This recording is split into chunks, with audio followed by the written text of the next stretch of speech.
If you've ever felt like you can't slow down, you're always bracing for something bad to happen, you don't know how to receive, whether that's in friendships or if that's love, etc., this conversation is for you. I thought I was responsible.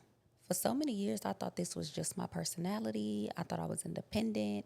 I thought I was just strong. But what I didn't realize is I wasn't even living, I was simply surviving. Survival mode helped me get through some of the toughest points in my life. But eventually, what was once protecting me started to hinder me. It started to steal my peace and steal my joy. It started affecting my relationships and my rest. It just started to take over my life once I got on the other side of my healing journey. If you've ever felt like you can't slow down, you're always bracing for something bad to happen, you don't know how to receive, whether that's in friendships or if that's love, etc., this conversation is for you. What is survival mode? Survival mode is not a personality trait, it's a protective response.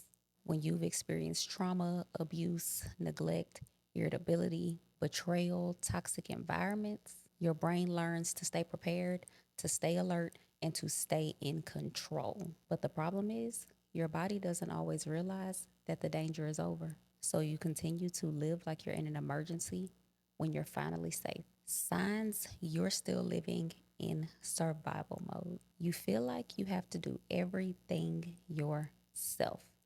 Maybe you're hyper independent. I got it. I don't need help.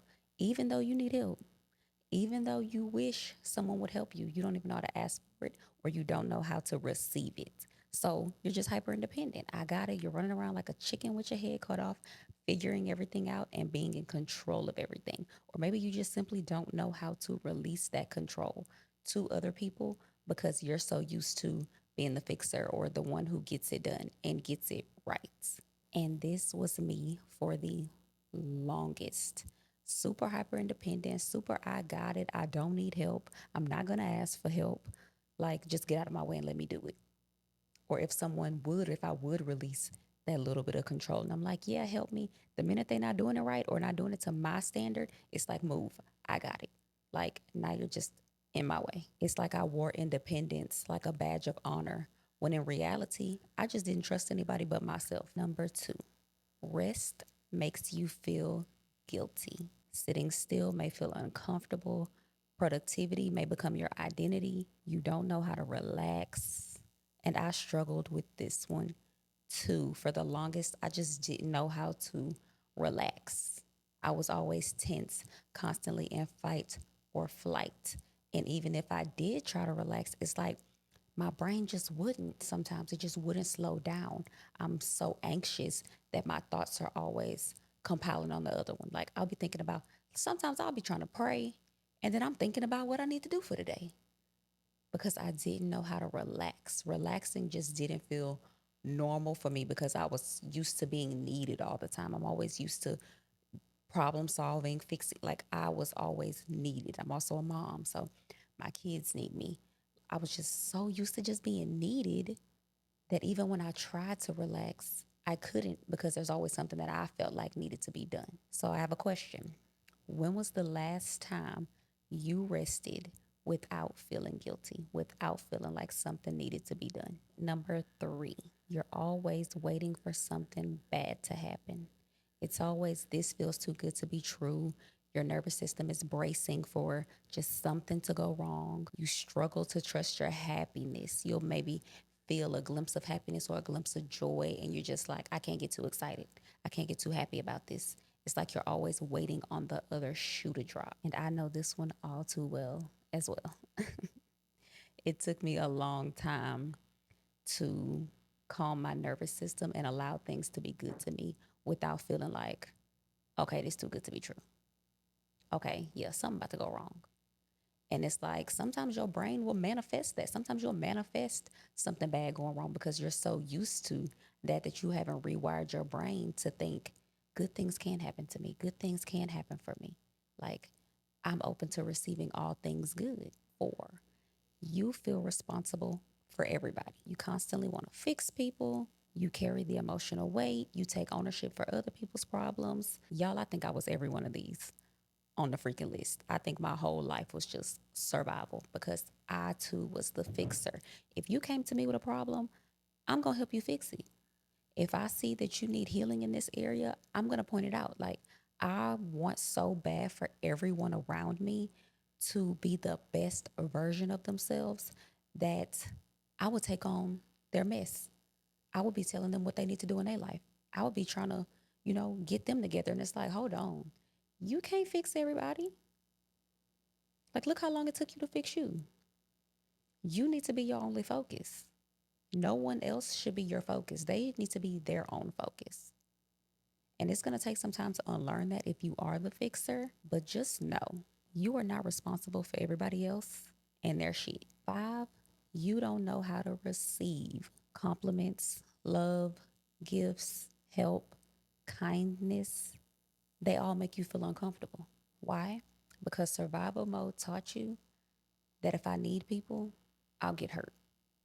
And I equated that for so long. If I let them too close in, they just gonna hurt me like everybody else. Oh, if they do something for me, they just gonna throw it in my face later. Oh, if I accept this gift, they may come take it back or I'm gonna have to hear about it later. I have programmed my brain to think that no one does things for the kindness from the kindness of their heart. Everyone does something because they want something in return. I was bred to believe like I wasn't worthy of true, genuine love because if my parents can't love me or people I've been in a relationship with have scarred me before, like what's gonna keep you from doing it to me next? So I put up this wall and I just kept everybody out, not realizing that it was doing nothing but hurting me. Because when God does place good people in your life, you don't know how to receive it because you're so used to being hurt. You're always bracing for hurt, for pain. Six, you're always in control. You're always planning everything. You're always taking control of every little thing you can take control of. You have difficulty trusting. You get anxiety when things begin to change. And I hate change, not only because of survival mode, but I'm a Taurus. Like, we don't like nothing changing. We like everything copacetic. Like, everything just needs to stay the same. I don't do good with change. I don't do good with allowing other people to be in control of me or my life in any way, shape, or form. So I get it. But you also have to learn to not be in control of everything because it keeps you in survival mode. You have to learn to rest your nervous system and allow God to have control of everything. Seven, you're exhausted. Do you ever wonder why you don't even have to do much that day, but you're just drained? I used to always wonder why, like, why do I wake up tired? Why can I chill in the house all day on a Saturday and still be exhausted? And it's because we're constantly living on high alert. I used to constantly live on high alert, constantly in fight or flight, constantly scanning everything. So when I think I'm resting, I'm not really resting because subconsciously, I'm all over the place. Subconsciously, I'm in survival without actively knowing I'm even there. And living on high alert like that is exhausting. That's what exhausts you. If you ever just stop for a while and just pay attention to yourself, you'll realize. Because once I started paying attention and realizing I was in survival mode, oh my God, it changed the way I rest. It changed the way I relax. It literally changed so much about my life. Now let's get into the lies survival mode taught me. I had to unlearn some beliefs. Lie number one, I have to do everything by myself. When in reality, healthy people allow themselves to be helped. Healthy people allow themselves to receive. Lie number two, if I relax, everything's going to fall apart. And the truth is, rest is not weakness. Rest is a strength when you truly learn how to rest and how to use it to your advantage. Lie number three, if I'm always prepared, I won't get hurt. And the truth is, control is not protection. Being in control of everything still doesn't protect you from anything going wrong.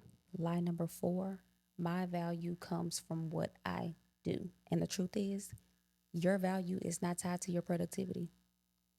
If you choose to do nothing for a whole week, that doesn't make you any less valuable. You're still valuable. You're still 100. You're still a 10, baby girl. Lie number five, I have to earn love. And the truth is, healthy love isn't earned. Healthy love should be given. God loves us so freely, and God asks for nothing in return but our obedience, our love for Him, our love for others. Like, it took me a little while to learn that because I always felt like as a kid, I had to do something to receive love. I had to make the good grades. I had to play mom to my siblings. I had to do whatever my mom told me so that she would see me. And that shit is not healthy. Now, let's talk about how I started to leave survival mode. First, I had to admit that I wasn't okay. I had to admit that something is wrong. I had to admit that I don't like how I feel. I don't like what I see. I don't like the habits I carry because healing begins with being honest with yourself. Then I stopped glorifying being strong. I had to learn that it was okay to cry. It's okay to not be strong. It's okay to feel weak sometimes because strong people cry too. Strong people ask for help, and strong people rest. Then I had to start listening to my body. I had to ask myself, when do I feel anxious? When do I feel safe? When do I feel seen? What are my triggers and why are these my triggers? Where do these triggers come from? Then I began to give myself permission to receive. I had a nice long talk with God and I cried like, God, I want to learn how to receive. God, like, I want all the good things you have for me. I want great friendships. I want a great husband one day. Like, I want to take help when people want to help me. I want to be able to ask for help when I need help. I want kindness and grace to be something that I receive as much as I give because I'm such a giver. I give all of these things, no questions asked. But when it comes to receiving, that was just like another level I had to unlock and learn. And I literally had to give myself permission and say, Shakira, you are safe now. It is okay to receive. And in letting myself know that it was okay to receive, I also had to learn to trust myself. Trust that I'm receiving from the people I want to receive from. Trust that and having the wisdom and discernment to know that the people in my life are worth it. They're worth letting this guard down for. And if I ever run into a wall or I feel like I can't do that, I trust myself to let those people go into detached instantly. Then I stop trying to control everything.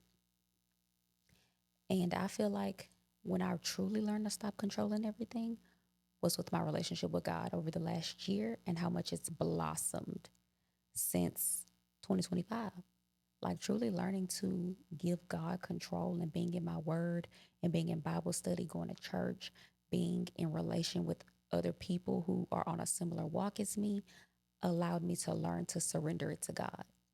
And as I kept surrendering it to God, God proved faithful every single time. God showed up every single time. God was there with me every single time. And that's why it's so important to be able to look back on your life and look back at the things that God pulled you out of. So when you are feeling weary, you're feeling down, and you're feeling like God won't show up this time, you have a past full of times that God showed up for you. And looking back on those times has allowed me to continue to surrender it to God. Because if you showed up for me before, you'll show up for me again. And if he showed up for me, he'll show up for you. Okay? And then I learned safety instead of survival. For me, healing wasn't just about changing my habits, getting over my trauma, getting over the pain. It was also learning that I didn't have to carry every single thing anymore. I had to learn to trust God in the places that survival taught me I could only trust myself. And trusting God and truly leaning on God was so hard for me because I couldn't trust my mom. I can't trust my dad. I can't trust none of my other family members. How am I going to trust what I can't see, what I can't touch, what I can't feel? Like, how am I going to trust it? But like I said, through reading my word and calling out God's promises, like, God, you said you would never leave or forsake me, and putting that on him, I decree and declare that the Lord will never leave nor forsake me. I decree and declare that God promised me a hope in the future, like using his word against him allow me to trust him. Because every time I decree and declared, or every time I said, God, you said that you had a hope in the future for me. God, you said you would never leave me. Like every time I quote the Bible, God literally comes through. Every time I lean on him and I let him know I trust him and I surrender to him, he come through. Like I literally have another video on here when I thought I was gonna be evicted. I thought so many things were gonna go wrong. And God came through every single time. It took a whole lot of surrendering and it took a whole lot of faith of a mustard seed. But God came through. And that's what helped teach me to trust. Because if I can trust God, I can trust the people God is placing in my life. And I don't believe survival mode makes us weak. I just think it means we survive something hard. And there comes a time where survival isn't enough anymore. We deserve peace. We deserve rest. We deserve a regulated nervous system. We deserve healthy relationships. We deserve to experience life instead of bracing ourselves for the next emergency. And healing begins the moment you realize that you don't have to just keep surviving.